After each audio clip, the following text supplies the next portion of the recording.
A local cannabis dispensary is asking for the public's help after crooks robbed the manager at gunpoint. Unbelievable. Security video shows two men with guns and faces covered.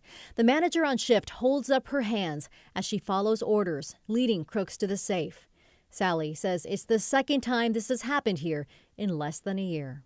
He's shaken, frightened, and still processing what happened, but the employee tells me he ultimately thought about calling out of work today, but he didn't let his fear stop him from coming into his shift.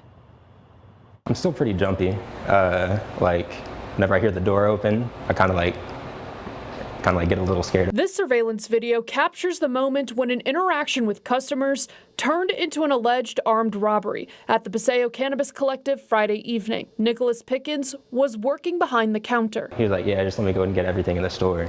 And then I kind of laughed it off because I thought it was a joke. And then he was like, no, I'm for real. And then he walked up to the counter, and then he pulled something out of his waistband I didn't see, and then he cocked it. One of the suspects allegedly pulled out a gun. Seconds later, the two men wiped merchandise from the shelves. They walk in with their guns drawn, pointed at two workers, ordering them to the ground. I'm going to cut off your fingers. I'm going to kill you guys. Let's kill these two. The dispensary owner angry after watching this surveillance video. The suspects, two women and a man, armed, holding his brother and another worker at gunpoint. A manager tied up, a customer held at gunpoint. Only on 5, this terrifying robbery inside a local dispensary. He threw the duct tape to my assistant manager.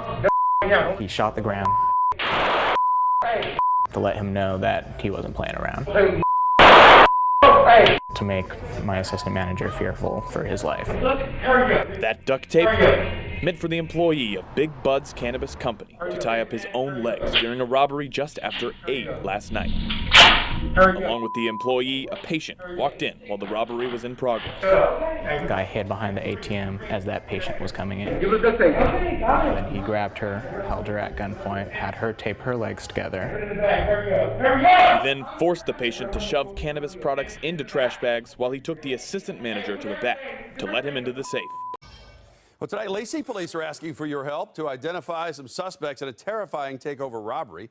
Detectives say the clerks at Forbidden Cannabis were afraid for their lives when 3 armed men ordered them on their knees last month, even putting a gun to the back of an employee's head, demanding that he empty the till. Suspects stole thousands of dollars worth of product and took off in an older model red Ford Focus. The search is on for suspects caught on camera after a deadly armed robbery inside a dispensary in Tarzana.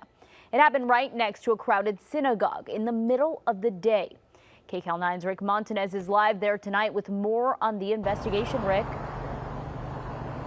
And Leslie, we actually talked with family and friends of the man who was shot and killed.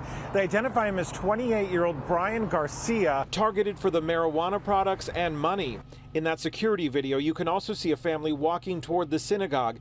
It appears they heard the shots, and moments later, you see them turn and run back the other direction. The video also shows what appears to be 2 people get into the getaway car and take off. Neighbors are angry. And also breaking right now, Metro Police just releasing these images of the man that they say robbed a medical marijuana store just hours ago. Canacopia after a man held up employees and a patient making off with cash and products from the marijuana dispensary. Came in with a gun.